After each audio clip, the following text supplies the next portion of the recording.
दौलतपुर गांव में रमेश अपनी 10 साल की बेटी चंदा के साथ रहा करता था। रमेश की पत्नी का कुछ सालों पहले देहांत हो चुका था और रमेश मेहनत मजदूरी करके अपना और अपनी बेटी का पेट पाल रहा था। हालांकि रमेश का भाई महेश और उसका परिवार उसके घर के पास में ही रहा करते थे, लेकिन महेश की पत्नी लीला को चंदा बिल्कुल भी पसंद नहीं थी। अरे चंदा, कहाँ थी? कब से तुझे ढूंढ रहा हूँ। वो पिताजी, मैं तो गाय के लिए चारा लेने गई थी, बस उसी में थोड़ा लेट हो गई। आप कब आए? बस अभी अभी आया हूँ। और तू इतना काम क्यों करती है? मैं आकर चारा ले आता। कोई बात नहीं पिताजी, आप भी तो काम पर से आकर थक जाते हैं ना, तो मैंने सोचा मैं ही कर लेती हूँ। और मुझे तो अब ये सब काम करने की आदत हो गई है। अरे रमेश, तेरी बेटी पढ़ने लिखने वाली नहीं है। कुछ दिनों बाद इसके हाथ पीले करवाने पड़ेंगे, वरना जैसे ये पूरे पूरे दिन घर से बाहर रहती है, उस हिसाब से ये घर में नहीं टिकने वाली। तुम भी क्या बच्ची के पीछे पड़ी रहती हो? अरे हमारी चंदा तो तुमसे भी ज्यादा काम करती है। सुबह शाम का घर का खाना बनाना, खेतों से चारा लाकर गाय को खिलाना, यह सब कर लेती है हमारी बिटिया। और तुम तो बस घर के कामों में ही थक जाती हो। ठीक है, तुम घर जाओ, फिर मैं तुम्हें बताती हूँ कि मैं क्या क्या कर सकती हूँ और क्या नहीं। चंदा बहुत ही मेहनती थी। सुबह शाम घर का काम करने के बाद गाय को चारा डालकर भी चंदा अपने पढ़ाई के लिए समय निकाल ही लिया करती थी। ऐसे ही समय बीतता है और चंदा समय के साथ बड़ी हो चुकी होती है, लेकिन फिर भी उसका काम करने का तरीका नहीं बदलता। सुबह शाम खाना बनाना, शाम में खेतों से चारा लाकर गाय भैंसों को खिलाना, ये सब चंदा किया करती थी। चंदा, तुम्हें कितनी बार मना किया है, शाम के समय जंगल में अकेली मत जाया कर। मैं तो कुंती काकी के साथ जंगल से लकड़ियां लाने गई थी। क्यों पिताजी, क्या हुआ, कोई बात है क्या? नहीं नहीं, मैं बस इतना कह रहा हूँ कि कल से लकड़ियां मैं ही लाया करूंगा। और गाय भैंस के लिए चारा भी खेत से मैं ही लाने जाऊंगा। तुझे कहीं जाने की जरूरत नहीं। लेकिन अचानक ऐसा क्या हुआ जो आप मुझे जंगल और खेत जाने से मना कर रहे हैं? रमेश चंदा की किसी भी बात का जवाब नहीं देता। वहीं रमेश के जाते ही लीला वहां आती है और चंदा से कहती है, तुझे पता नहीं है, सारा गांव तेरे बाप पर थू थू कर रहा है। और गांव वाले तो ये कहते हैं कि इतनी बड़ी जवान लड़की हो गई है, लेकिन अभी तक जंगल जाकर लकड़ियां लाती है और खेत में घंटों बिताती है। जरूर पापा के कान आपने ही भरे होंगे। मैं तो काम से खेत में जाती हूँ और जंगल भी काम से ही जाती हूँ। न जाने आप लोगों के दिमाग में क्या ही चलता है। हाँ, तो अब तेरे बाप ने मना कर दिया है तो तुझे कहीं जाने की जरूरत नहीं है, क्योंकि जल्द ही अब तेरे पिता तेरे हाथ पीले करवाने वाले हैं। ये सुनकर चंदा को काफी बुरा लगता है कि कैसे गांव के लोग और उसकी चाची उसके पिता के कान भर रही हैं, लेकिन जल्द ही चंदा के लिए रिश्ता आता है। चंदा बिटिया, बाहर लड़के वाले आए हैं। सर पर दुपट्टा डालकर अच्छे से बाहर आ जा। रुक, मैं तेरी चाची को भेजता हूँ। अरे मैं आ ही रही थी। जा तू बाहर जाकर लड़के वालों को देख, मैं इसे लेकर आती हूँ। अरे सही से सर पर चुन्नी डाल और ज्यादा बोलने की जरूरत नहीं है। जितना पूछा जाए उतना ही जवाब देना। लड़के की माँ चंदा को देखकर उसके हाथ से चाय की ट्रे लेकर नीचे रख देती है और चंदा को बैठने के लिए कहती है। क्या नाम है और कितनी पढ़ी लिखी हो? जी चंदा नाम है और कॉलेज कर रही हूँ अभी तो। अच्छा, खाना पीना बनाना जानती हो? और शादी के बाद घर तो संभाल लोगी ना? अरे घर तो हमारी चंदा खूब अच्छे से संभालना जानती है। शाम में जंगल जाकर लकड़ियां काट कर लाती है और खेतों से गाय भैंस के लिए चारा भी यही लाती है। इतनी बड़ी हो गई है लेकिन काम करने में इससे तनिक भी शर्म नहीं। हर काम को बड़ी ही मेहनत से करती है। क्या? जंगल जाकर लकड़ियां काटना, खेत जाकर चारा लाना, इतनी बड़ी होकर ये सब करती है? अब क्या करे, बेचारी की माँ नहीं है तो उसे ही ये सब काम करना ही पड़ेगा ना। देखिए, हमें ऐसी लड़की चाहिए जो संस्कारी सुशील हो, लेकिन बिन माँ की बेटी है और पिता इसके घर पर ज्यादा समय रहते नहीं, खेतों में आना जाना है। खैर, हम सोच कर बताते हैं। इतना कहकर लड़के वाले वहां से चले जाते हैं। लड़के वालों के जाने के बाद लीला भी वहां से ये कहकर चली जाती है कि अरे रमेश, मैंने तुझे पहले ही कहा था कि लड़की जवान हो रही है, खेत जंगल मत जाने दिया कर। और बिन माँ की बेटी है तो लोग गलत समझते हैं। मैंने तुझे पहले ही मना किया था, खेतों में जाने की तुझे जरूरत नहीं। घर में रहकर घर का काम कर, कॉलेज जा, बस इतना ही। बाकी का काम मैं खुद ही कर लूंगा। अब अगले दिन लड़के वाले चंदा से शादी के लिए इनकार कर देते हैं। रमेश को इस बात से बहुत दुख होता है, लेकिन वो अपनी बेटी के लिए अब दूसरा रिश्ता तलाशता है और करीब 10-15 दिन बाद चंदा के लिए एक और रिश्ता आता है। देखिए जी, मैं लड़के की बड़ी बहन हूँ। मैंने ही अपने भाई को पाल पोस कर बड़ा किया है। माँ तो हमें बचपन में ही छोड़कर चली गई थी। उसके बाद मैंने ही घर की अपने भाई की जिम्मेदारी उठाई है। मेरा भाई तो बहुत समझदार और मेहनती है। जी, मेरी भी पत्नी का देहांत चंदा के 5 साल की उम्र में ही हो गया था। ठीक है, वैसे लड़की पढ़ी लिखी कितनी है और घर परिवार तो अच्छे से संभाल लेगी ना। अभी कोई दिक्कत परेशानी है तो बोल सकती है। पढ़ी लिखी तो है लेकिन कुछ ज्यादा ही पढ़ा दिया है मेरे देवर जी ने अपनी लाडली बेटी को। मैंने तो पहले ही मना किया था, पढ़ी लिखी लड़कियां ज्यादा समय अपने ससुराल को नहीं संभाल पाती। ये तो आप सही कह रही हैं जी। वैसे कितनी पढ़ी लिखी है लड़की? कॉलेज में है और आगे भी पढ़ने की सोच रही है, लेकिन मैंने कहा अब इसके हाथ पीले कर देने चाहिए।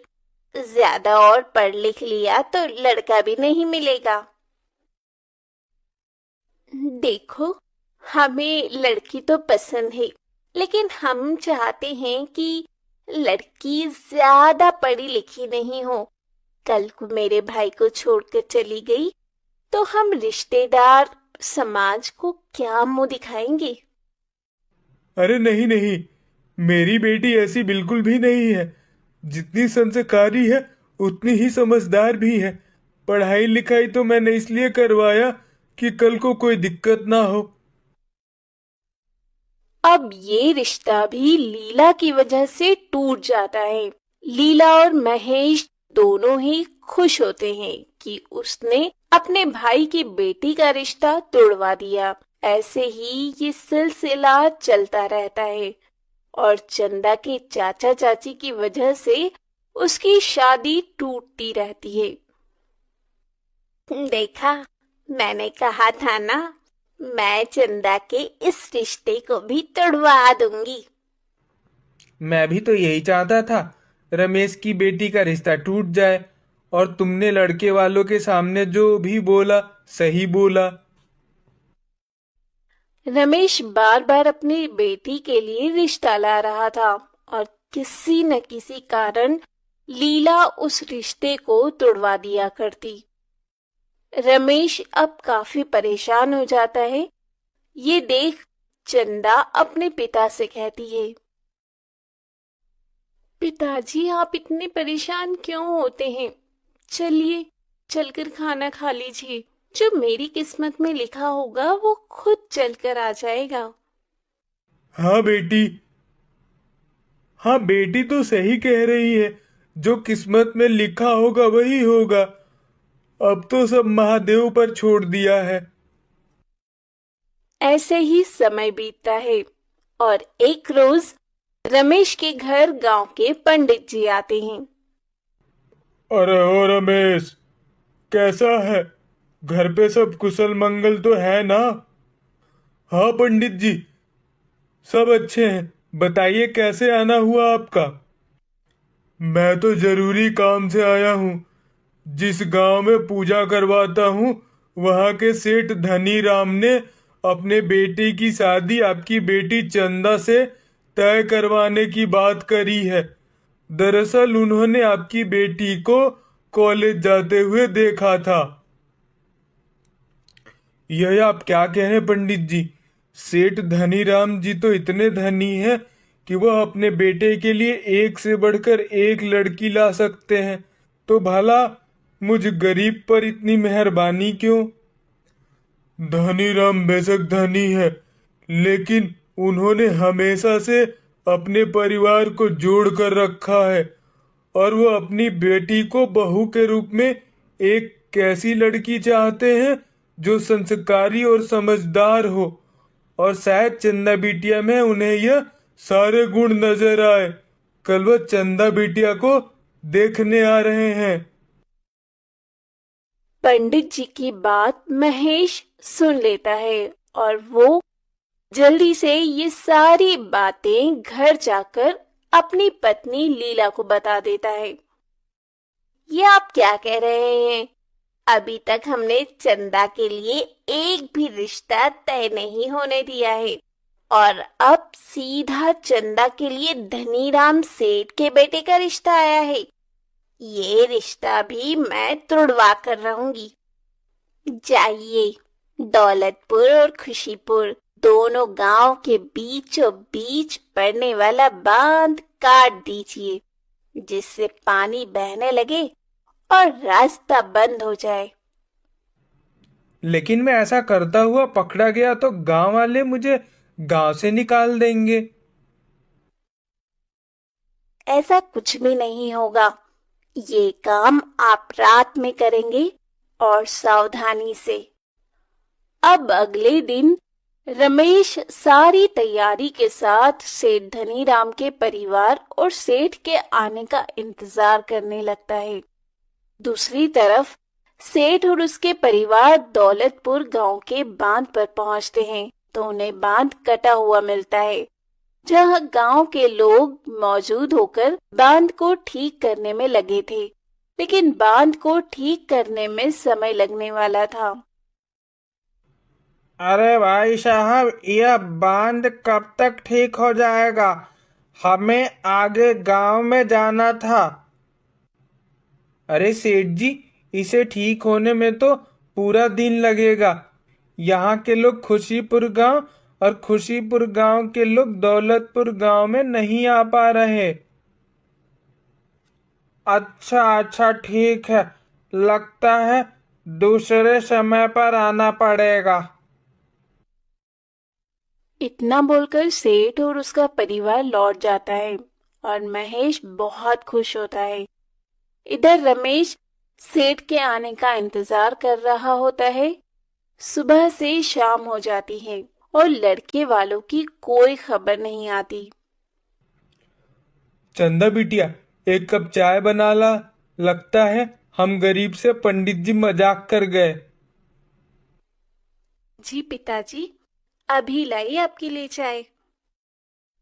चंदा अब कुछ देर बाद ही रमेश के लिए चाय बनाकर लाती है। तभी वहां पंडित जी भी आ जाते हैं, जिनके हाथ में बहुत सारे गिफ्ट होते हैं। अरे पंडित जी, आइए आइए बैठिए। अरे वो चंदा बिटिया, पंडित जी के लिए चाय बना के लेती आना। मैं भी चाहता हूँ बेटा, आज सेठ जी गांव नहीं आ सके। तुम्हें पता ही होगा, गांव का बांध किसी ने काट दिया है, जिस वजह से आने जाने का रास्ता बंद है। लेकिन सेठ जी ने बिटिया के लिए शगुन के तौर पर यह सामान भेजा है। अब ये रिश्ता पक्का समझिए। अच्छा, मुझे पता नहीं था कि गांव का बांध टूटा पड़ा है। और यह शगुन देने की इतनी भी क्या जल्दी थी, मिलकर सब कुछ हो जाता। सेठ ने शगुन के तौर पर चंदा के लिए सामान तो भिजवा ही दिया था, और कुछ समय बाद ही सेठ धनीराम रमेश के घर आता है, और रिश्ता पक्का हो जाने के कुछ समय बाद ही अपने बेटे कुलदीप की शादी गरीब रमेश की बेटी चंदा से खुशी खुशी करवा देता है। पूजा और योगेश शादी के मंडप में बैठे 7 जन्मों के कस्में वादों के साथ शादी के बंधन में बंधने जा रहे थे। जहां पूजा और योगेश अपनी नई शादीशुदा जिंदगी की शुरुआत करने के सपने देख रहे थे, वहीं योगेश की मां सुषमा पूजा के पिता श्यामलाल से बार बार एक ही बात कह रही थी। अरे भाई साहब, कहाँ रह गए आपके पैसे? लड़की का कन्यादान होने जा रहा है, लेकिन अब तक दहेज के पैसे नहीं आए हैं। बस मैंने अपने छोटे भाई को कहा है, वह लेकर आता ही होगा। अब तब तक बाकी की रस्में पूरी करवाइए। अरे समधी जी, इतनी भी क्या जल्दी है?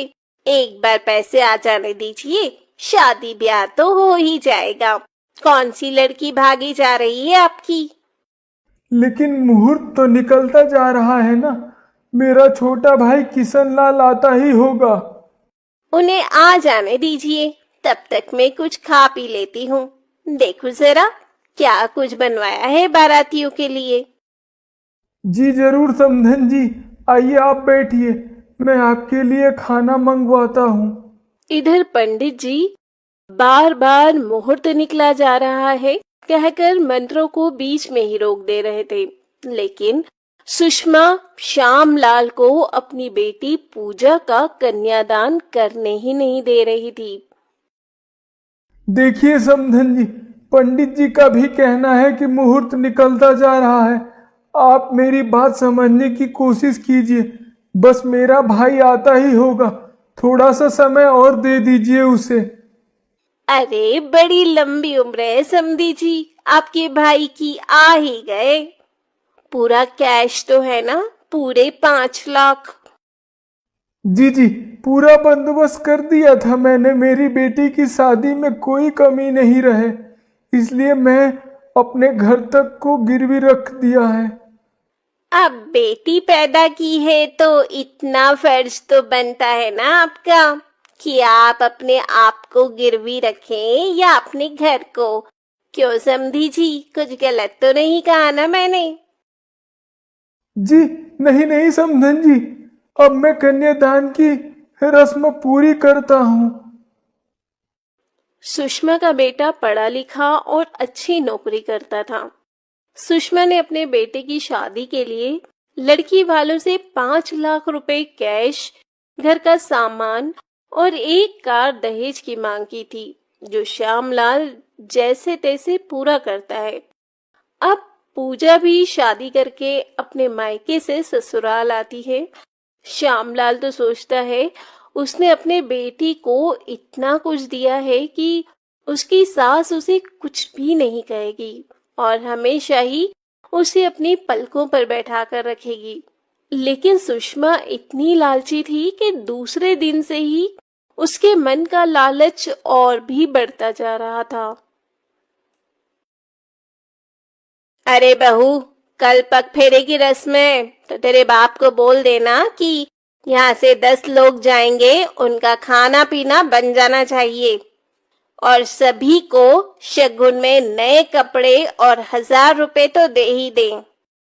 लेकिन माँ जी, पग फेरे की रस्म में तो सिर्फ लड़की जाती है, लड़के के रिश्तेदार नहीं। और ये कौन सा रिवाज है जिसमें पैसों के साथ कपड़े देने पड़ते हैं? हमारे यहाँ तो यही रिवाज है, इसीलिए पहले से बता रही हूँ। अच्छा माँ जी, अगर ऐसा है तो कोई बात नहीं, इस पग फेरे की रस्म को रहने ही देते हैं।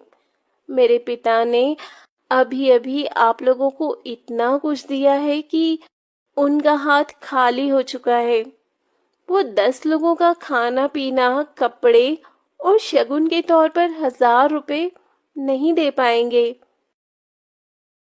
हाँ हाँ, तेरा फकीर बाप जब बेटी के ब्याह में खर्च नहीं कर सकता था तो बेटी को जन्म ही क्यों दिया। खैर छोड़ो, अब तक उसने जितने भी सामान दहेज में दिए हैं सारे लोकल हैं, कोई काम का नहीं लग रहा। माँ जी, मैं समझती हूँ, उन्होंने जो भी दिया है कर्ज में आकर दिया है। जैसा भी दिया है अपनी तरफ से अच्छा दिया है। आप ऐसे कैसे बोल सकती हैं? जो देख रही हूँ वही बोल रही हूँ, लेकिन तेरी जुबान भी दूसरे दिन से ही कुछ ज्यादा चलने लगी है। पूजा अपनी सास की बातें सुनकर समझ जाती है कि उसकी सास एक नंबर की दहेजखोर लालची औरत है। ऐसे ही समय बीत रहा था। एक रोज सुषमा के कमरे का एसी खराब हो जाता है। सुषमा अपने बेटे योगेश से एसी ठीक करवाने की बात कहती है। माँ, आपको पता है ना शादी में कितना खर्च आया है। बेशक हम लड़के वाले हैं, लेकिन खर्च तो हमारा भी हुआ है और अभी मेरी तनख्वाह भी नहीं आई है, तो इन सब पर खर्च करने का आप सोचो भी मत। हाँ बेटा, ये भी तू सही कह रहा है। चल, इसका भी उपाय मैं करती हूँ। तू अभी ऑफिस जा। योगेश के ऑफिस निकल जाने के कुछ देर बाद हॉल में पोछा लगा रही पूजा से सुषमा कहती है। अरे बहू, अब तक तेरा काम नहीं हुआ। तेरे बाप को बुलाया था घर पर, आता ही होगा। अगर आए तो नाश्ता पानी करवा कर भेजना।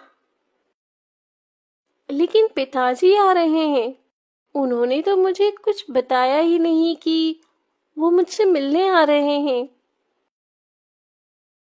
तेरे बाप को मैंने यहाँ तुझसे मिलने नहीं बुलाया है, बल्कि तेरे बाप से कहा था कि घर का एसी खराब हो गया है।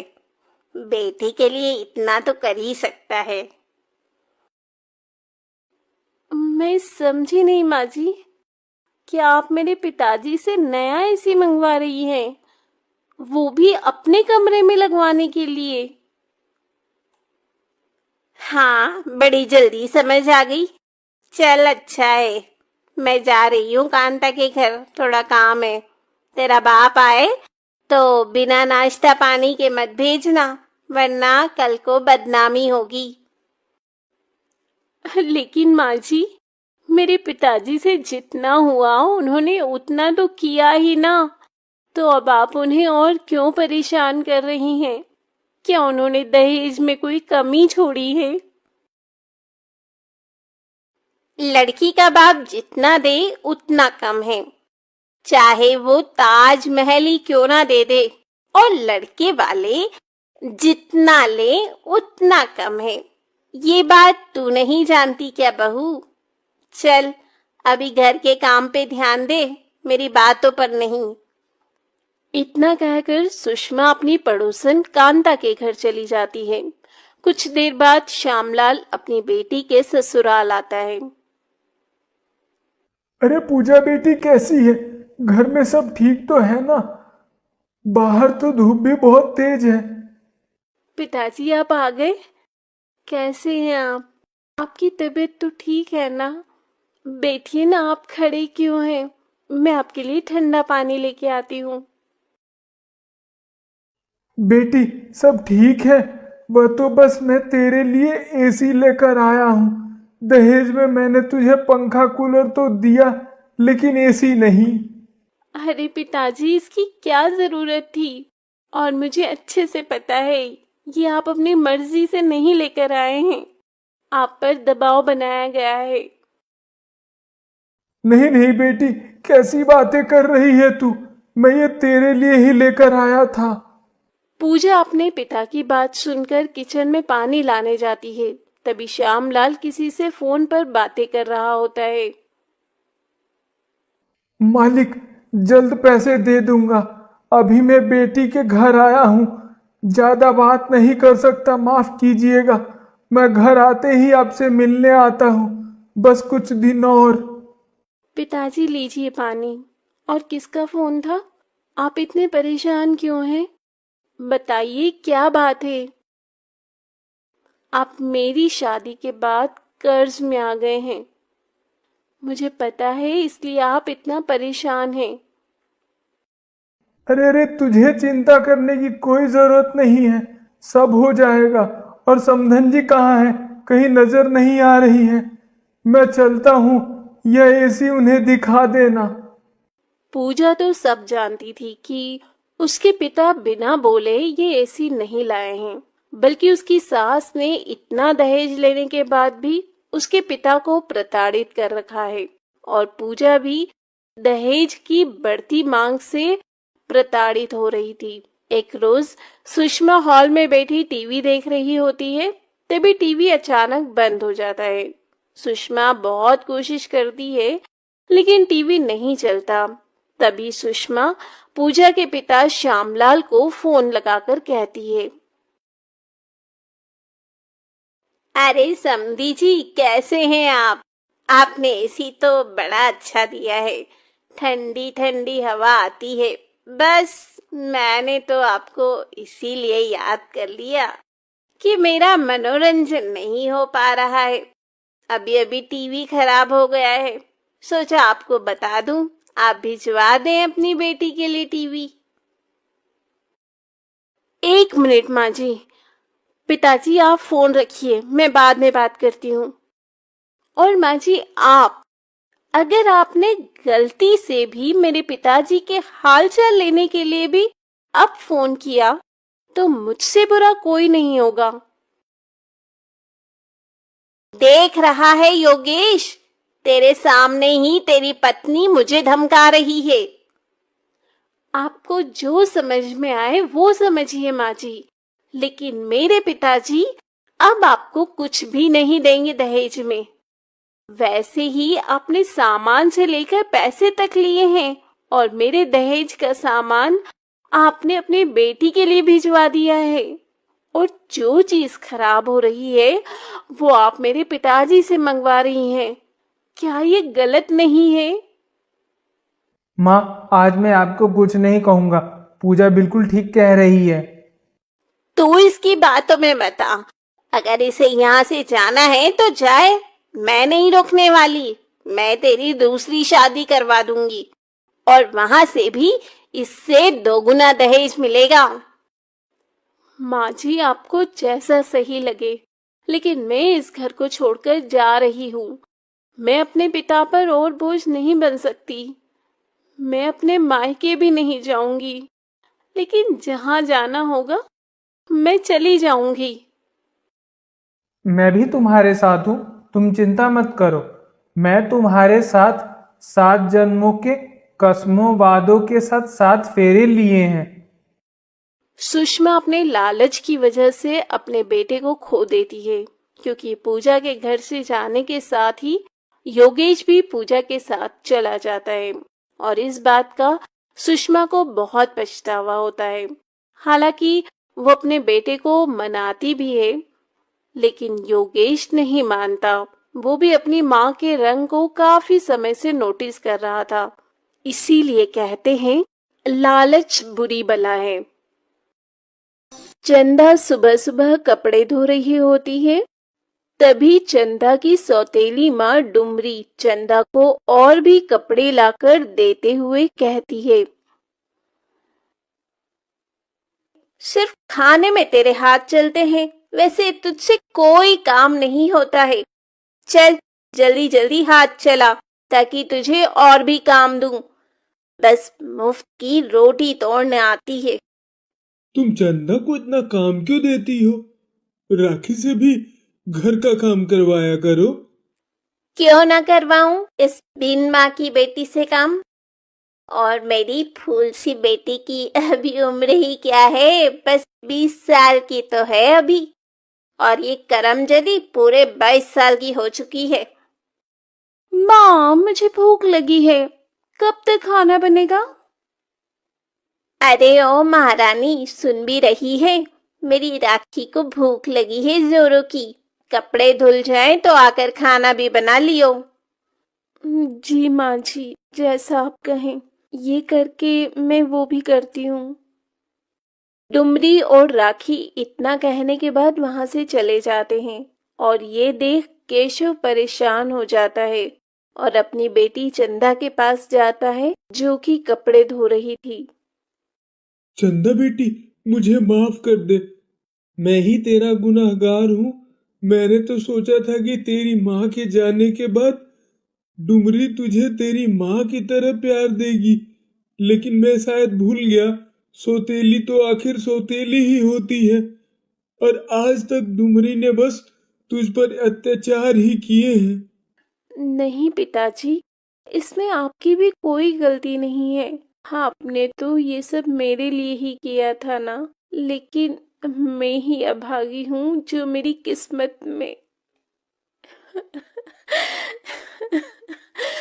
माँ का प्यार लिखा ही नहीं है।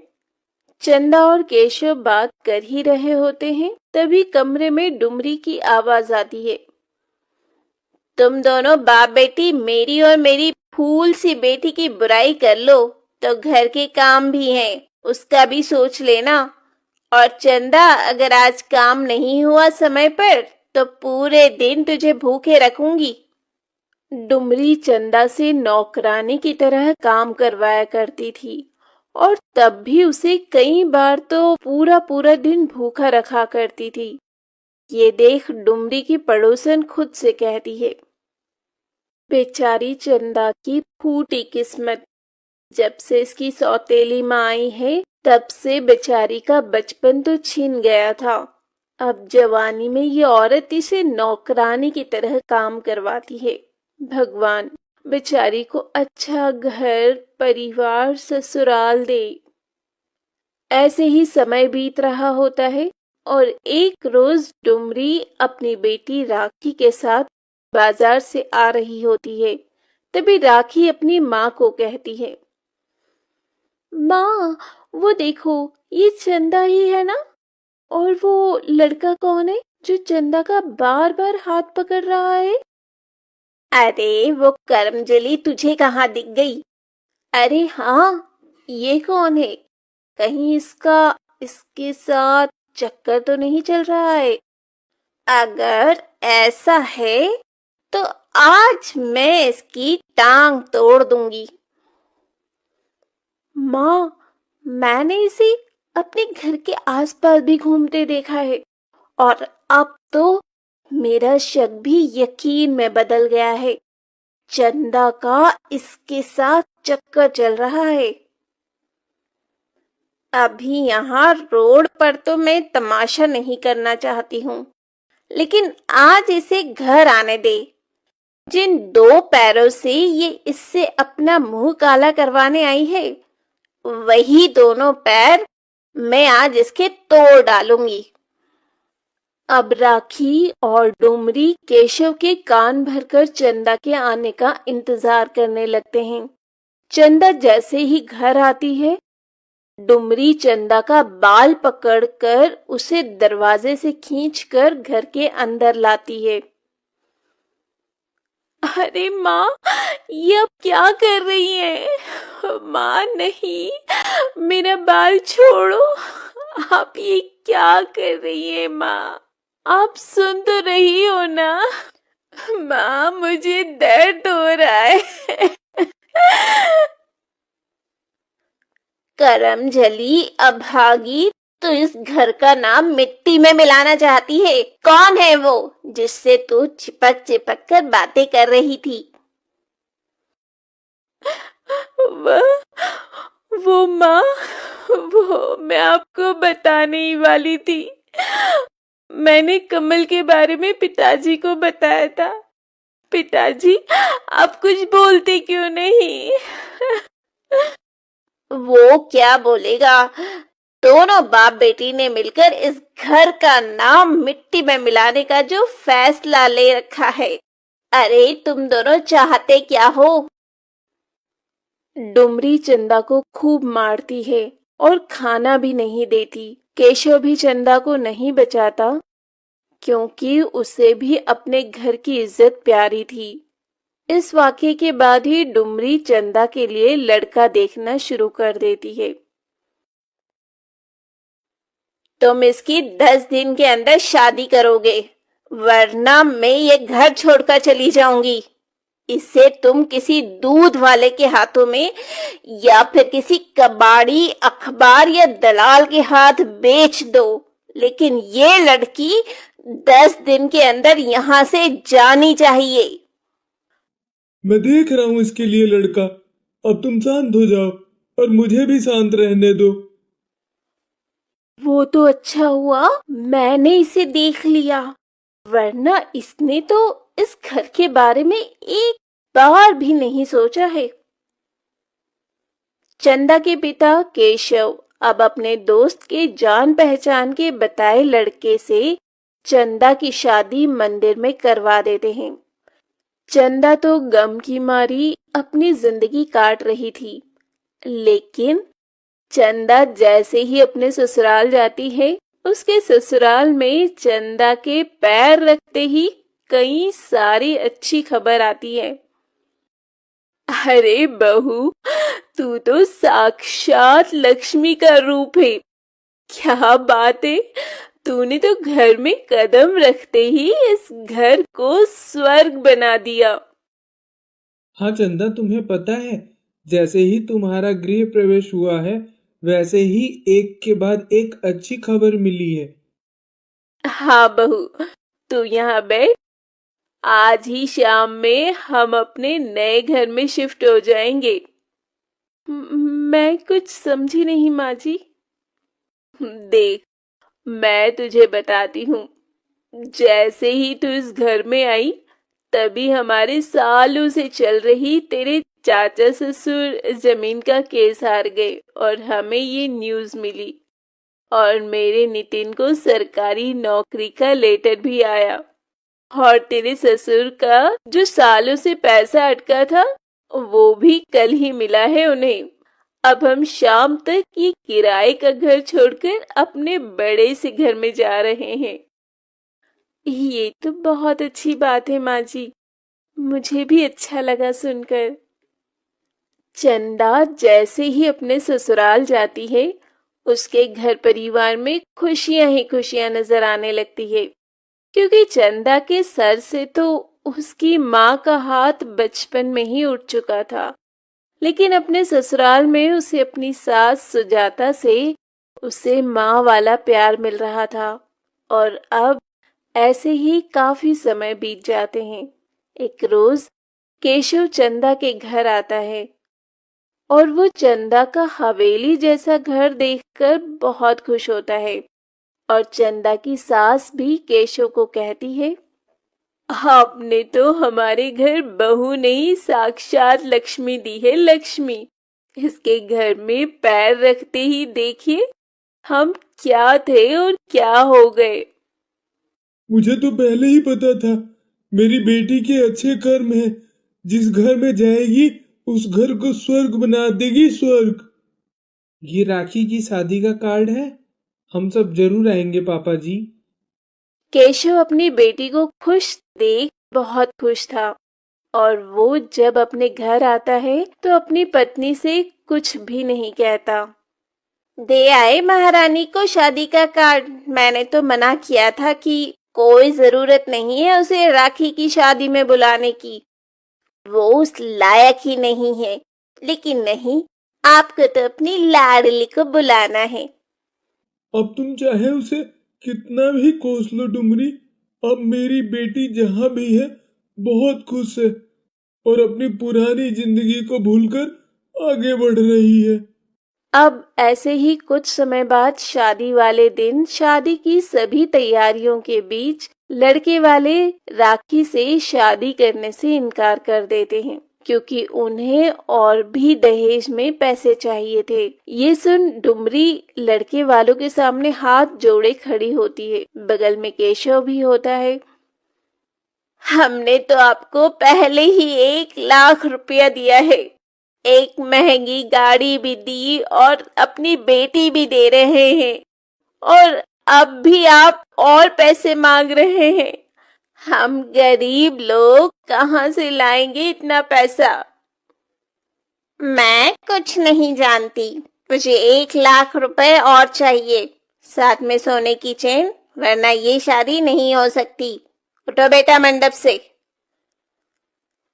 डुमरी लड़के वालों के सामने गिड़गिड़ा ही रही होती है। तभी एक बड़ी सी गाड़ी डुमरी और केशव के दरवाजे पर आकर रुकती है।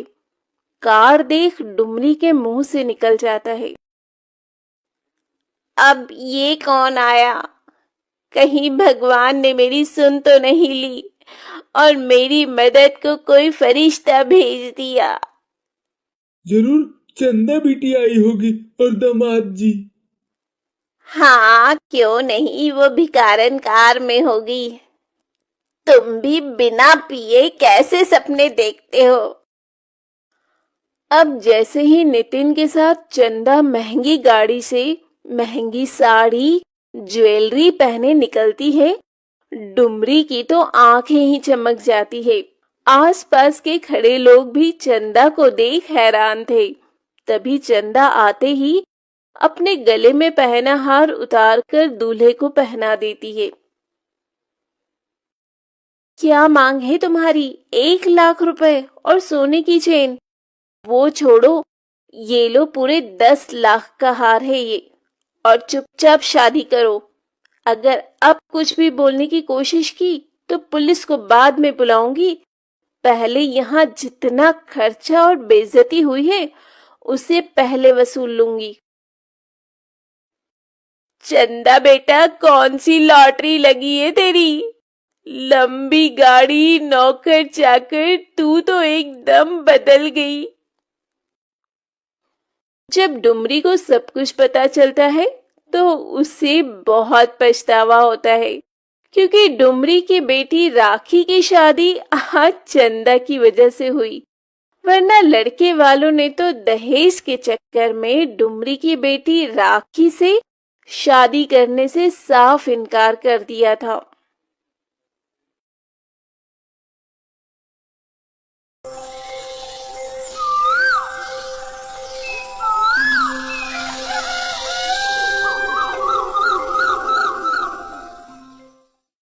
दौलतपुर गांव में रमेश अपनी 10 साल की बेटी चंदा के साथ रहा करता था। रमेश की पत्नी का कुछ सालों पहले देहांत हो चुका था और रमेश मेहनत मजदूरी करके अपना और अपनी बेटी का पेट पाल रहा था। हालांकि रमेश का भाई महेश और उसका परिवार उसके घर के पास में ही रहा करते थे, लेकिन महेश की पत्नी लीला को चंदा बिल्कुल भी पसंद नहीं थी। अरे चंदा, कहाँ थी? कब से तुझे ढूंढ रहा हूँ। वो पिताजी, मैं तो गाय के लिए चारा लेने गई थी, बस उसी में थोड़ा लेट हो गई। आप कब आए? बस अभी अभी आया हूँ। और तू इतना काम क्यों करती है? मैं आकर चारा ले आता।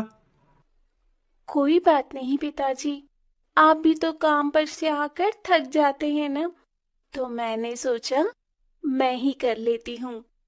और मुझे तो अब ये सब काम करने की आदत हो गई है। अरे रमेश, तेरी बेटी पढ़ने लिखने वाली नहीं है। कुछ दिनों बाद इसके हाथ पीले करवाने पड़ेंगे, वरना जैसे ये पूरे पूरे दिन घर से बाहर रहती है, उस हिसाब से ये घर में नहीं टिकने वाली। तुम भी क्या बच्ची के पीछे पड़ी रहती हो? अरे हमारी चंदा तो तुमसे भी ज्यादा काम करती है। सुबह शाम का घर का खाना बनाना, खेतों से चारा लाकर गाय को खिलाना, यह सब कर लेती है हमारी बिटिया। और तुम तो बस घर के कामों में ही थक जाती हो। ठीक है, तुम घर जाओ, फिर मैं तुम्हें बताती हूँ कि मैं क्या क्या कर सकती हूँ और क्या नहीं। चंदा बहुत ही मेहनती थी। सुबह शाम घर का काम करने के बाद गाय को चारा डालकर भी चंदा अपने पढ़ाई के लिए समय निकाल ही लिया करती थी। ऐसे ही समय बीतता है और चंदा समय के साथ बड़ी हो चुकी होती है, लेकिन फिर भी उसका काम करने का तरीका नहीं बदलता। सुबह शाम खाना बनाना, शाम में खेतों से चारा लाकर गाय भैंसों को खिलाना, ये सब चंदा किया करती थी। चंदा, तुम्हें कितनी बार मना किया है, शाम के समय जंगल में अकेली मत जाया कर। मैं तो कुंती काकी के साथ जंगल से लकड़ियां लाने गई थी। क्यों पिताजी, क्या हुआ, कोई बात है क्या? नहीं नहीं, मैं बस इतना कह रहा हूँ कि कल से लकड़ियाँ मैं ही लाया करूँगा और गाय भैंस के लिए चारा भी खेत से मैं ही लाने जाऊँगा। तुझे कहीं जाने की जरूरत नहीं। लेकिन अचानक ऐसा क्या हुआ जो आप मुझे जंगल और खेत जाने से मना कर रहे हैं? रमेश चंदा की किसी भी बात का जवाब नहीं देता। वहीं रमेश के जाते ही लीला वहां आती है और चंदा से कहती है, तुझे पता नहीं है, सारा गांव तेरे बाप पर थू थू कर रहा है और गांव वाले तो ये कहते हैं कि इतनी बड़ी जवान लड़की हो गई है, लेकिन अभी तक जंगल जाकर लकड़ियां लाती है और खेत में घंटों बिताती है। जरूर पापा के कान आपने ही भरे होंगे। मैं तो काम से खेत में जाती हूँ और जंगल भी काम से ही जाती हूँ। न जाने आप लोगों के दिमाग में क्या ही चलता है। हाँ, तो अब तेरे बाप ने मना कर दिया है तो तुझे कहीं जाने की जरूरत नहीं है, क्योंकि जल्द ही अब तेरे पिता तेरे हाथ पीले करवाने वाले हैं। ये सुनकर चंदा को काफी बुरा लगता है कि कैसे गांव के लोग और उसकी चाची उसके पिता के कान भर रही हैं, लेकिन जल्द ही चंदा के लिए रिश्ता आता है। चंदा बिटिया, बाहर लड़के वाले आए हैं, सर पर दुपट्टा डालकर अच्छे से बाहर आ जा। रुक, मैं तेरी चाची को भेजता हूँ। अरे मैं आ ही रही थी, जा तू बाहर जाकर लड़के वालों को देख, मैं इसे लेकर आती हूँ। अरे सही से सर पर चुन्नी डाल और ज्यादा बोलने की जरूरत नहीं है। जितना पूछा जाए उतना ही जवाब देना। लड़के की माँ चंदा को देखकर उसके हाथ से चाय की ट्रे लेकर नीचे रख देती है और चंदा को बैठने के लिए कहती है। क्या नाम है और कितनी पढ़ी लिखी हो? जी चंदा नाम है और कॉलेज कर रही हूँ अभी तो। अच्छा, खाना पीना बनाना जानती हो और शादी के बाद घर तो संभाल लोगी ना? अरे घर तो हमारी चंदा खूब अच्छे से संभालना जानती है। शाम में जंगल जाकर लकड़ियां काट कर लाती है और खेतों से गाय भैंस के लिए चारा भी यही लाती है। इतनी बड़ी हो गई है, लेकिन काम करने में इससे तनिक भी शर्म नहीं। हर काम को बड़े ही मेहनत से करती है। क्या? जंगल जाकर लकड़ियां काटना, खेत जाकर चारा लाना, इतनी बड़ी होकर ये सब करती है? अब क्या करे, बेचारी की माँ नहीं है तो उसे ही ये सब काम करना ही पड़ेगा ना। देखिए, हमें ऐसी लड़की चाहिए जो संस्कारी सुशील हो, लेकिन बिन माँ की बेटी है और पिता इसके घर पर ज्यादा समय रहते नहीं, खेतों में आना जाना है। खैर, हम सोच कर बताते हैं। इतना कहकर लड़के वाले वहां से चले जाते हैं। लड़के वालों के जाने के बाद लीला भी वहां से ये कहकर चली जाती है कि अरे रमेश, मैंने तुझे पहले ही कहा था कि लड़की जवान हो रही है, खेत जंगल मत जाने दिया कर। और बिन माँ की बेटी है तो लोग गलत समझते हैं। मैंने तुझे पहले ही मना किया था, खेतों में जाने की तुझे जरूरत नहीं। घर में रहकर घर का काम कर, कॉलेज जा, बस इतना ही। बाकी का काम मैं खुद ही कर लूंगा। अब अगले दिन लड़के वाले चंदा से शादी के लिए इनकार कर देते हैं। रमेश को इस बात से बहुत दुख होता है, लेकिन वो अपनी बेटी के लिए अब दूसरा रिश्ता तलाशता है और करीब 10-15 दिन बाद चंदा के लिए एक और रिश्ता आता है। देखिए जी, मैं लड़के की बड़ी बहन हूँ। मैंने ही अपने भाई को पाल पोस कर बड़ा किया है। माँ तो हमें बचपन में ही छोड़कर चली गई थी। उसके बाद मैंने ही घर की अपने भाई की जिम्मेदारी उठाई है। मेरा भाई तो बहुत समझदार और मेहनती है।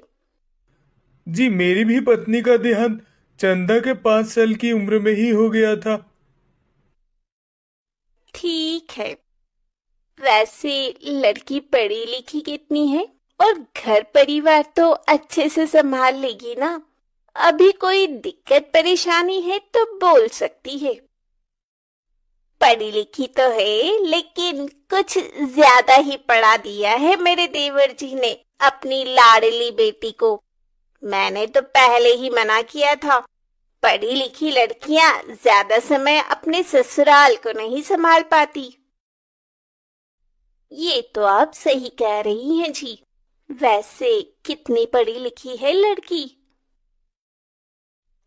कॉलेज में है और आगे भी पढ़ने की सोच रही है, लेकिन मैंने कहा अब इसके हाथ पीले कर देने चाहिए।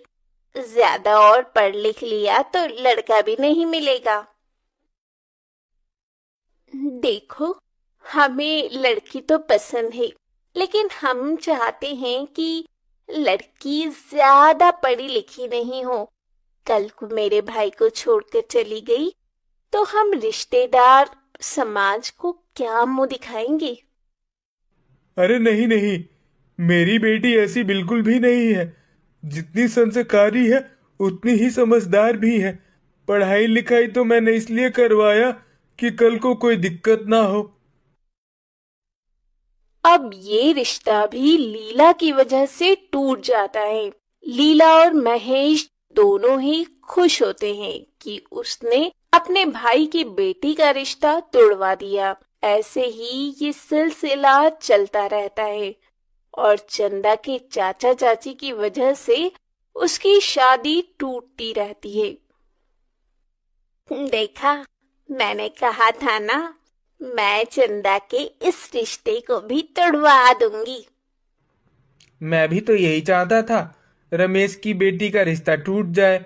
और तुमने लड़के वालों के सामने जो भी बोला सही बोला।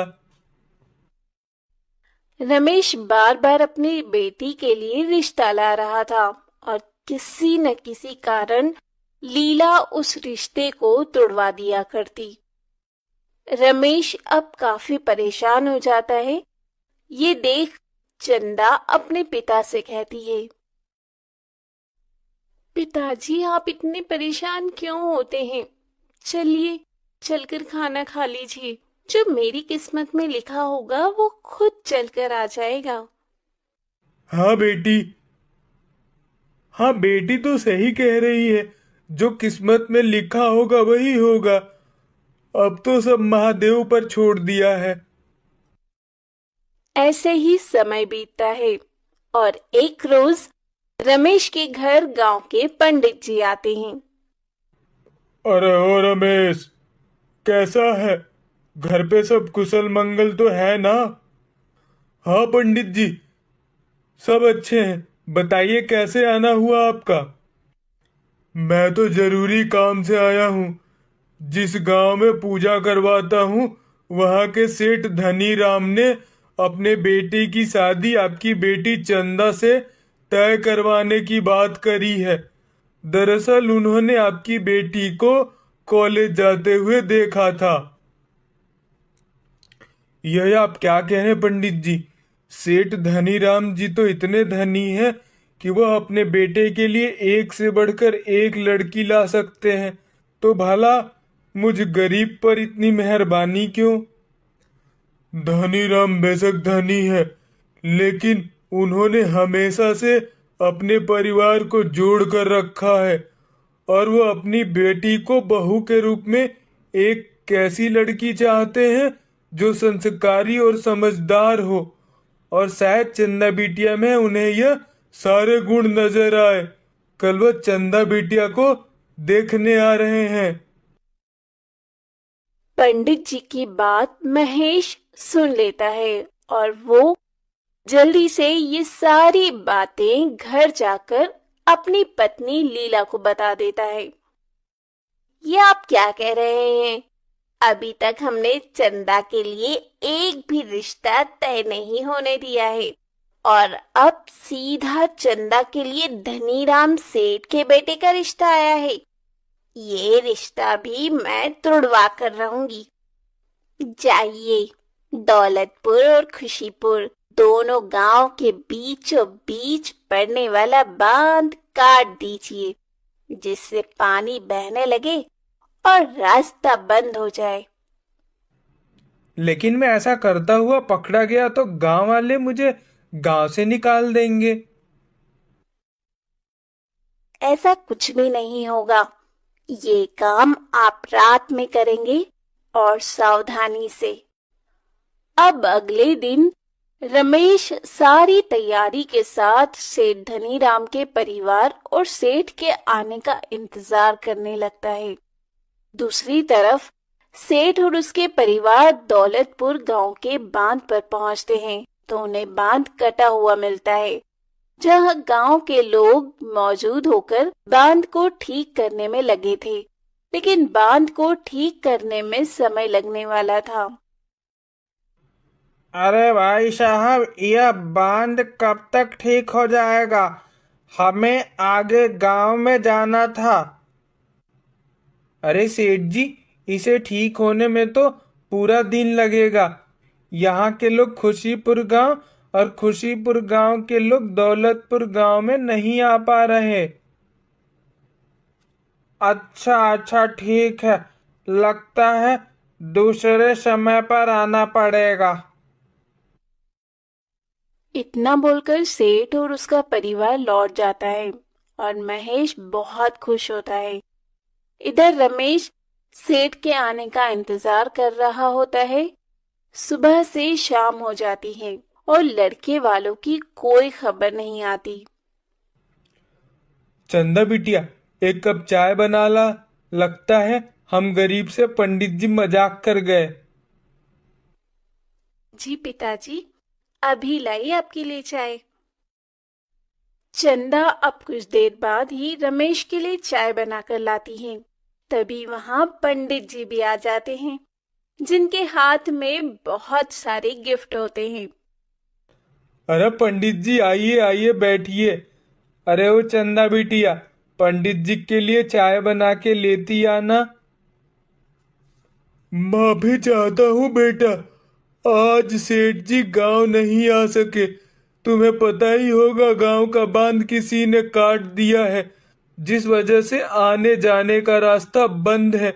लेकिन सेठ जी ने बिटिया के लिए शगुन के तौर पर यह सामान भेजा है। अब ये रिश्ता पक्का समझिए। अच्छा, मुझे पता नहीं था कि गांव का बांध टूटा पड़ा है, और यह शगुन देने की इतनी भी क्या जल्दी थी। मिलकर सब कुछ हो जाता। सेठ ने शगुन के तौर पर चंदा के लिए सामान तो भिजवा ही दिया था, और कुछ समय बाद ही सेठ धनीराम रमेश के घर आता है और रिश्ता पक्का हो जाने के कुछ समय बाद ही अपने बेटे कुलदीप की शादी गरीब रमेश की बेटी चंदा से खुशी खुशी करवा देता है। पूजा और योगेश शादी के मंडप में बैठे 7 जन्मों के कस्मे वादों के साथ शादी के बंधन में बंधने जा रहे थे। जहां पूजा और योगेश अपनी नई शादीशुदा जिंदगी की शुरुआत करने के सपने देख रहे थे, वहीं योगेश की मां सुषमा पूजा के पिता श्यामलाल से बार बार एक ही बात कह रही थी। अरे भाई साहब, कहाँ रह गए आपके पैसे? लड़की का कन्यादान होने जा रहा है, लेकिन अब तक दहेज के पैसे नहीं आए हैं। बस मैंने अपने छोटे भाई को कहा है, वह लेकर आता ही होगा। अब तब तक बाकी की रस्में पूरी करवाइए। अरे समधी जी, इतनी भी क्या जल्दी है? एक बार पैसे आ जाने दीजिए, शादी ब्याह तो हो ही जाएगा। कौन सी लड़की भागी जा रही है आपकी? लेकिन मुहूर्त तो निकलता जा रहा है ना। मेरा छोटा भाई किशन लाल आता ही होगा। उन्हें आ जाने दीजिए, तब तक मैं कुछ खा पी लेती हूँ। देखो जरा क्या कुछ बनवाया है बारातियों के लिए। जी जरूर समधन जी, आइए आप बैठिए, मैं आपके लिए खाना मंगवाता हूँ। इधर पंडित जी बार बार मुहूर्त निकला जा रहा है कहकर मंत्रों को बीच में ही रोक दे रहे थे, लेकिन सुषमा श्यामलाल को अपनी बेटी पूजा का कन्यादान करने ही नहीं दे रही थी। देखिए समधन जी, पंडित जी का भी कहना है कि मुहूर्त निकलता जा रहा है। आप मेरी बात समझने की कोशिश कीजिए। बस मेरा भाई आता ही होगा, थोड़ा सा समय और दे दीजिए उसे।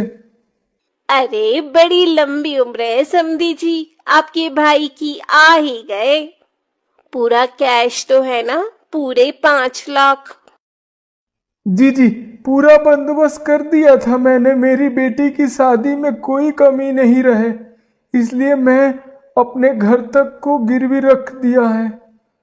अब बेटी पैदा की है तो इतना फर्ज तो बनता है ना आपका कि आप अपने आप को गिरवी रखें या अपने घर को। क्यों समधी जी, कुछ गलत तो नहीं कहा ना मैंने? जी नहीं नहीं समधन जी, अब मैं कन्यादान की रस्म पूरी करता हूँ। सुषमा का बेटा पढ़ा लिखा और अच्छी नौकरी करता था। सुषमा ने अपने बेटे की शादी के लिए लड़की वालों से 5 लाख रुपए कैश, घर का सामान और एक कार दहेज की मांग की थी, जो श्यामलाल जैसे तैसे पूरा करता है।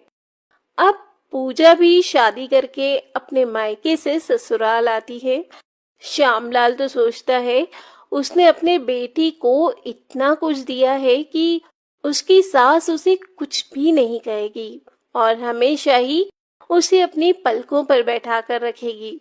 लेकिन सुषमा इतनी लालची थी कि दूसरे दिन से ही उसके मन का लालच और भी बढ़ता जा रहा था। अरे बहू, कल पग फेरे की रस्म है तो तेरे बाप को बोल देना कि यहाँ से 10 लोग जाएंगे, उनका खाना पीना बन जाना चाहिए और सभी को शगुन में नए कपड़े और 1000 रुपए तो दे ही दें। लेकिन माँ जी, पग फेरे की रस्म में तो सिर्फ लड़की जाती है, लड़के के रिश्तेदार नहीं।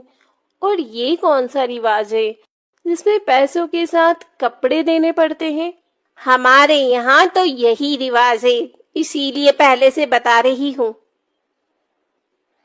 अच्छा माँ जी, अगर ऐसा है तो कोई बात नहीं, इस पग फेरे की रस्म को रहने ही देते हैं। मेरे पिता ने अभी अभी आप लोगों को इतना कुछ दिया है कि उनका हाथ खाली हो चुका है। वो 10 लोगों का खाना पीना, कपड़े और शगुन के तौर पर 1000 रुपए नहीं दे पाएंगे। हाँ हाँ, तेरा फकीर बाप जब बेटी के ब्याह में खर्च नहीं कर सकता था तो बेटी को जन्म ही क्यों दिया। खैर छोड़ो, अब तक उसने जितने भी सामान दहेज में दिए हैं सारे लोकल हैं, कोई काम का नहीं लग रहा। माँ जी, मैं समझती हूँ, उन्होंने जो भी दिया है कर्ज में आकर दिया है। जैसा भी दिया है अपनी तरफ से अच्छा दिया है। आप ऐसे कैसे बोल सकती हैं। जो देख रही हूँ वही बोल रही हूँ, लेकिन तेरी जुबान भी दूसरे दिन से ही कुछ ज्यादा चलने लगी है। पूजा अपनी सास की बातें सुनकर समझ जाती है कि उसकी सास एक नंबर की दहेजखोर लालची औरत है। ऐसे ही समय बीत रहा था। एक रोज सुषमा के कमरे का एसी खराब हो जाता है। सुषमा अपने बेटे योगेश से एसी ठीक करवाने की बात कहती है। माँ, आपको पता है ना शादी में कितना खर्च आया है। बेशक हम लड़के वाले हैं, लेकिन खर्च तो हमारा भी हुआ है, और अभी मेरी तनख्वाह भी नहीं आई है। तो इन सब पर खर्च करने का आप सोचो भी मत। हाँ बेटा, ये भी तू सही कह रहा है। चल, इसका भी उपाय मैं करती हूँ। तू अभी ऑफिस जा। योगेश के ऑफिस निकल जाने के कुछ देर बाद हॉल में पोछा लगा रही पूजा से सुषमा कहती है, अरे बहू, अब तक तेरा काम नहीं हुआ। तेरे बाप को बुलाया था घर पर, आता ही होगा। अगर आए तो नाश्ता पानी करवा कर भेजना। लेकिन पिताजी आ रहे हैं, उन्होंने तो मुझे कुछ बताया ही नहीं कि वो मुझसे मिलने आ रहे हैं। तेरे बाप को मैंने यहाँ तुझसे मिलने नहीं बुलाया है, बल्कि तेरे बाप से कहा था कि घर का एसी खराब हो गया है। बेटी के लिए इतना तो कर ही सकता है। मैं समझी नहीं माँ जी, क्या आप मेरे पिताजी से नया एसी मंगवा रही हैं, वो भी अपने कमरे में लगवाने के लिए। हाँ, बड़ी जल्दी समझ आ गई। चल अच्छा है, मैं जा रही हूँ कांता के घर, थोड़ा काम है। तेरा बाप आए तो बिना नाश्ता पानी के मत भेजना, वरना कल को बदनामी होगी। लेकिन माँ जी, मेरे पिताजी से जितना हुआ उन्होंने उतना तो किया ही ना, तो अब आप उन्हें और क्यों परेशान कर रही हैं। क्या उन्होंने दहेज में कोई कमी छोड़ी है। लड़की का बाप जितना दे उतना कम है, चाहे वो ताजमहल ही क्यों ना दे दे।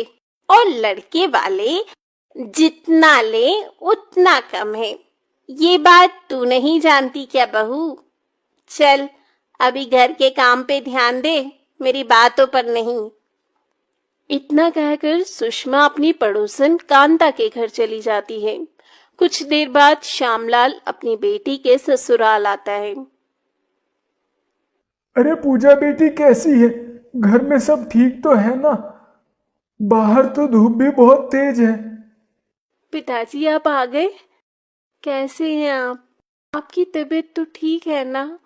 बैठिए ना, आप खड़े क्यों हैं? मैं आपके लिए ठंडा पानी लेके आती हूँ। बेटी, सब ठीक है। वह तो बस मैं तेरे लिए एसी लेकर आया हूँ। दहेज में मैंने तुझे पंखा कूलर तो दिया, लेकिन एसी नहीं। अरे पिताजी, इसकी क्या जरूरत थी? और मुझे अच्छे से पता है ये आप अपनी मर्जी से नहीं लेकर आए हैं, आप पर दबाव बनाया गया है। नहीं नहीं बेटी, कैसी बातें कर रही है तू? मैं ये तेरे लिए ही लेकर आया था। पूजा अपने पिता की बात सुनकर किचन में पानी लाने जाती है। तभी श्यामलाल किसी से फोन पर बातें कर रहा होता है। मालिक, जल्द पैसे दे दूंगा। अभी मैं बेटी के घर आया हूँ, ज्यादा बात नहीं कर सकता, माफ कीजिएगा। मैं घर आते ही आपसे मिलने आता हूँ, बस कुछ दिन और। पिताजी, लीजिए पानी। और किसका फोन था? आप इतने परेशान क्यों हैं? बताइए, क्या बात है? आप मेरी शादी के बाद कर्ज में आ गए हैं। मुझे पता है, इसलिए आप इतना परेशान हैं। अरे अरे, तुझे चिंता करने की कोई जरूरत नहीं है, सब हो जाएगा। और समधन जी कहाँ है? कहीं नजर नहीं आ रही है। मैं चलता हूँ, यह एसी उन्हें दिखा देना। पूजा तो सब जानती थी कि उसके पिता बिना बोले ये एसी नहीं लाए हैं, बल्कि उसकी सास ने इतना दहेज लेने के बाद भी उसके पिता को प्रताड़ित कर रखा है। और पूजा भी दहेज की बढ़ती मांग से प्रताड़ित हो रही थी। एक रोज सुषमा हॉल में बैठी टीवी देख रही होती है, तभी टीवी अचानक बंद हो जाता है। सुषमा बहुत कोशिश करती है, लेकिन टीवी नहीं चलता। तभी सुषमा पूजा के पिता श्यामलाल को फोन लगाकर कहती है, अरे समधी जी, कैसे हैं आप? आपने एसी तो बड़ा अच्छा दिया है, ठंडी ठंडी हवा आती है। बस मैंने तो आपको इसीलिए याद कर लिया कि मेरा मनोरंजन नहीं हो पा रहा है। अभी अभी टीवी खराब हो गया है, सोचा आपको बता दूं, आप भिजवा दें अपनी बेटी के लिए टीवी। 1 मिनट माँ जी। पिताजी आप फोन रखिए, मैं बाद में बात करती हूँ। और माँ जी, आप अगर आपने गलती से भी मेरे पिताजी के हालचाल लेने के लिए भी अब फोन किया, तो मुझसे बुरा कोई नहीं होगा। देख रहा है योगेश, तेरे सामने ही तेरी पत्नी मुझे धमका रही है। आपको जो समझ में आए वो समझिए माँ जी, लेकिन मेरे पिताजी अब आपको कुछ भी नहीं देंगे दहेज में। वैसे ही आपने सामान से लेकर पैसे तक लिए हैं, और मेरे दहेज का सामान आपने अपनी बेटी के लिए भिजवा दिया है। और जो चीज खराब हो रही है वो आप मेरे पिताजी से मंगवा रही हैं। क्या ये गलत नहीं है? माँ, आज मैं आपको कुछ नहीं कहूंगा। पूजा बिल्कुल ठीक कह रही है। तू इसकी बातों में मत आ। अगर इसे यहाँ से जाना है तो जाए, मैं नहीं रोकने वाली। मैं तेरी दूसरी शादी करवा दूंगी, और वहां से भी इससे दोगुना दहेज मिलेगा। माँ जी, आपको जैसा सही लगे, लेकिन मैं इस घर को छोड़कर जा रही हूँ। मैं अपने पिता पर और बोझ नहीं बन सकती। मैं अपने मायके भी नहीं जाऊंगी, लेकिन जहाँ जाना होगा मैं चली जाऊंगी। मैं भी तुम्हारे साथ हूँ, तुम चिंता मत करो। मैं तुम्हारे साथ 7 जन्मों के कस्मों वादों के साथ 7 फेरे लिए हैं। सुषमा अपने लालच की वजह से अपने बेटे को खो देती है, क्योंकि पूजा के घर से जाने के साथ ही योगेश भी पूजा के साथ चला जाता है। और इस बात का सुषमा को बहुत पछतावा होता है।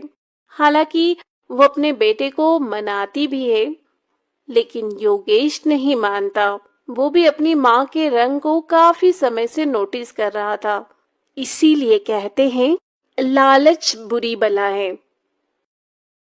चंदा सुबह सुबह कपड़े धो रही होती है। तभी चंदा की सौतेली माँ डुमरी चंदा को और भी कपड़े लाकर देते हुए कहती है, सिर्फ खाने में तेरे हाथ चलते हैं, वैसे तुझसे कोई काम नहीं होता है। चल जल्दी जल्दी हाथ चला, ताकि तुझे और भी काम दूं। बस मुफ्त की रोटी तोड़ने आती है।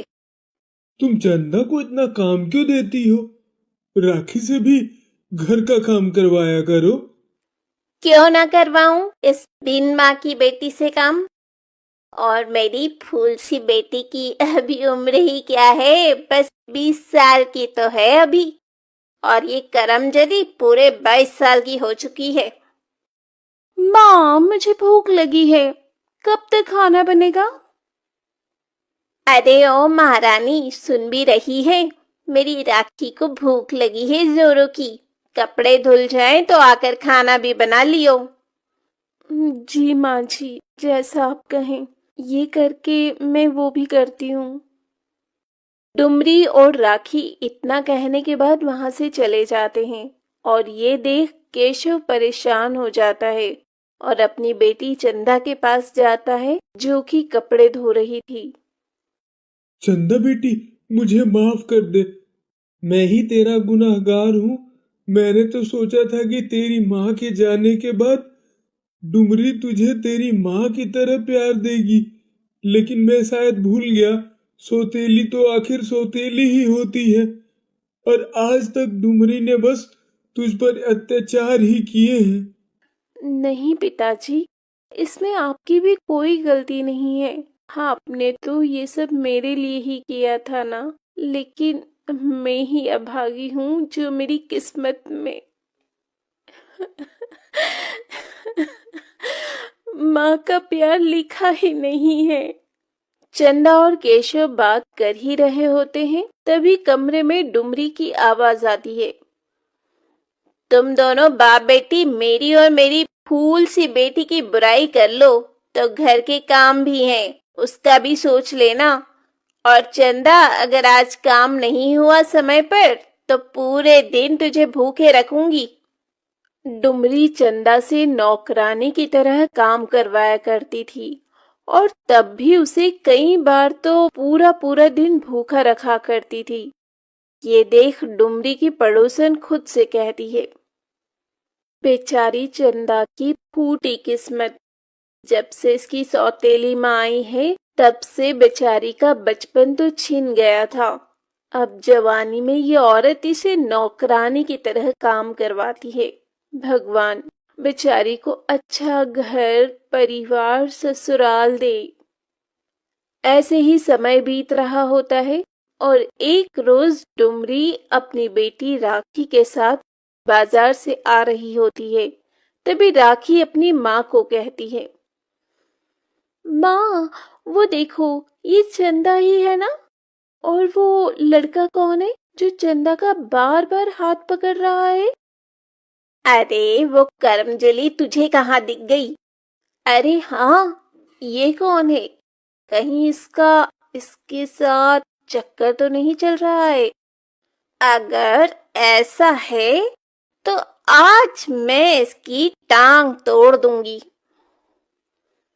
माँ, मैंने इसे अपने घर के आसपास भी घूमते देखा है और अब तो मेरा शक भी यकीन में बदल गया है। चंदा का इसके साथ चक्कर चल रहा है।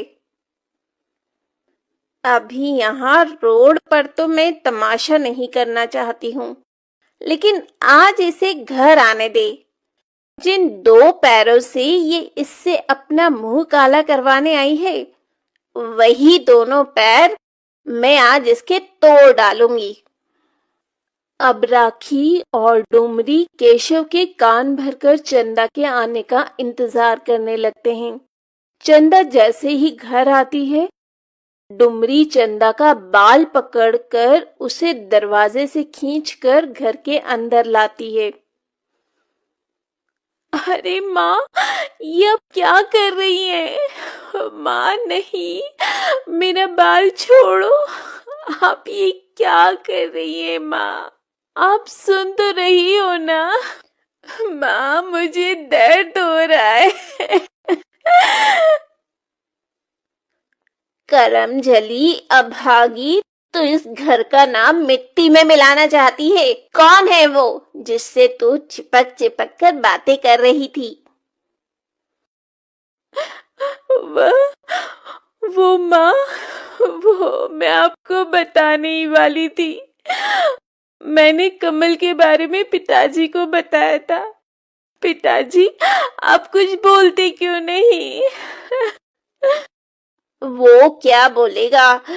दोनों बाप बेटी ने मिलकर इस घर का नाम मिट्टी में मिलाने का जो फैसला ले रखा है। अरे तुम दोनों चाहते क्या हो? डुमरी चंदा को खूब मारती है और खाना भी नहीं देती। केशव भी चंदा को नहीं बचाता क्योंकि उसे भी अपने घर की इज्जत प्यारी थी। इस वाकये के बाद ही डुमरी चंदा के लिए लड़का देखना शुरू कर देती है। तुम इसकी 10 दिन के अंदर शादी करोगे, वरना मैं ये घर छोड़कर चली जाऊंगी। इसे तुम किसी दूध वाले के हाथों में या फिर किसी कबाड़ी, अखबार या दलाल के हाथ बेच दो, लेकिन ये लड़की 10 दिन के अंदर यहाँ से जानी चाहिए। मैं देख रहा हूँ इसके लिए लड़का। अब तुम शांत हो जाओ और मुझे भी शांत रहने दो। वो तो अच्छा हुआ मैंने इसे देख लिया, वरना इसने तो इस घर के बारे में एक बार भी नहीं सोचा है। चंदा के पिता केशव अब अपने दोस्त के जान पहचान के बताए लड़के से चंदा की शादी मंदिर में करवा देते हैं। चंदा तो गम की मारी अपनी जिंदगी काट रही थी, लेकिन चंदा जैसे ही अपने ससुराल जाती है, उसके ससुराल में चंदा के पैर रखते ही कई सारी अच्छी खबर आती है। अरे बहू, तू तो साक्षात लक्ष्मी का रूप है। क्या बात है, तूने तो घर में कदम रखते ही इस घर को स्वर्ग बना दिया। हाँ चंदा, तुम्हें पता है, जैसे ही तुम्हारा गृह प्रवेश हुआ है, वैसे ही एक के बाद एक अच्छी खबर मिली है। हाँ बहू, तू यहाँ बैठ। आज ही शाम में हम अपने नए घर में शिफ्ट हो जाएंगे। मैं कुछ समझी नहीं माँ जी। देख, मैं तुझे बताती हूँ। जैसे ही तू इस घर में आई, तभी हमारे सालों से चल रही तेरे चाचा ससुर जमीन का केस हार गए और हमें ये न्यूज़ मिली, और मेरे नितिन को सरकारी नौकरी का लेटर भी आया, और तेरे ससुर का जो सालों से पैसा अटका था वो भी कल ही मिला है उन्हें। अब हम शाम तक ये किराए का घर छोड़कर अपने बड़े से घर में जा रहे हैं। ये तो बहुत अच्छी बात है माँ जी, मुझे भी अच्छा लगा सुनकर।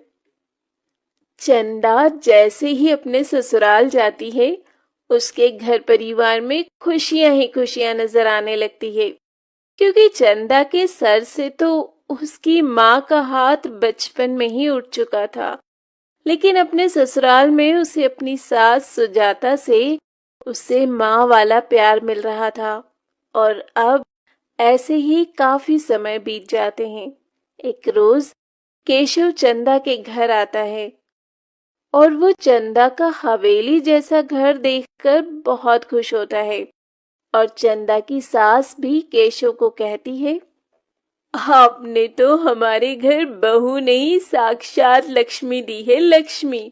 इसके घर में पैर रखते ही देखिए हम क्या थे और क्या हो गए।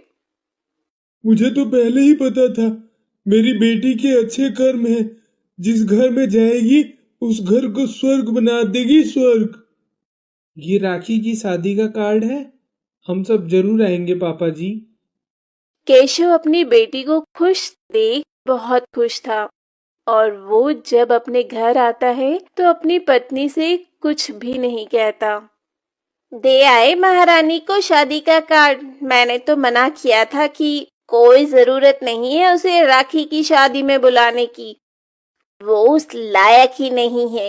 लेकिन नहीं, आपको तो अपनी लाडली को बुलाना है।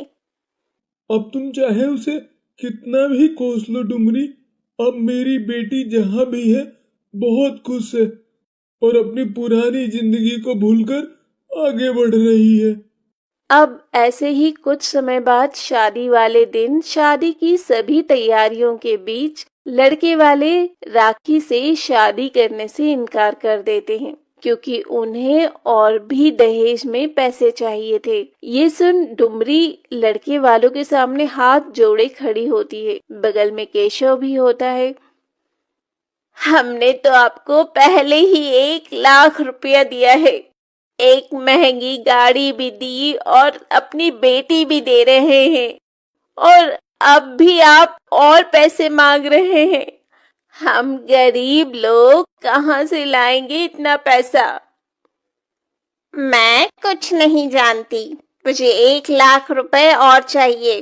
साथ में सोने की चेन, वरना ये शादी नहीं हो सकती। उठो बेटा मंडप से। डुमरी लड़के वालों के सामने गिड़गिड़ा ही रही होती है, तभी एक बड़ी सी गाड़ी डुमरी और केशव के दरवाजे पर आकर रुकती है। कार देख डुमरी के मुंह से निकल जाता है, अब ये कौन आया? कहीं भगवान ने मेरी सुन तो नहीं ली और मेरी मदद को कोई फरिश्ता भेज दिया। जरूर चंदा बेटी आई होगी और दामाद जी। हाँ, क्यों नहीं, वो भिखारन कार में होगी। तुम भी बिना पिए कैसे सपने देखते हो?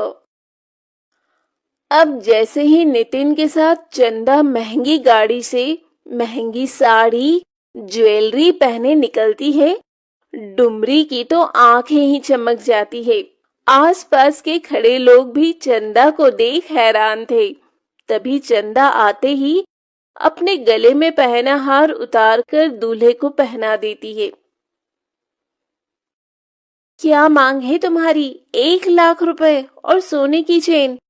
वो छोड़ो, ये लो, पूरे 10 लाख का हार है ये, और चुपचाप शादी करो।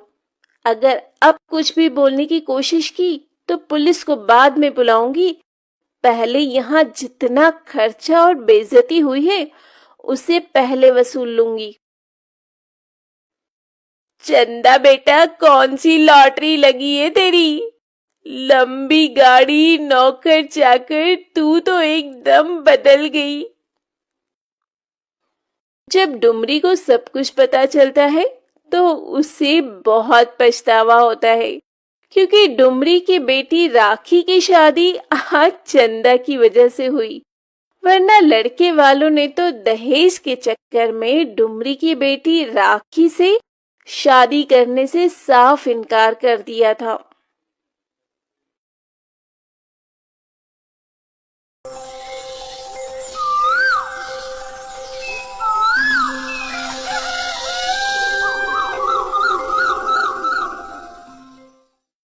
दौलतपुर गांव में रमेश अपनी 10 साल की बेटी चंदा के साथ रहा करता था।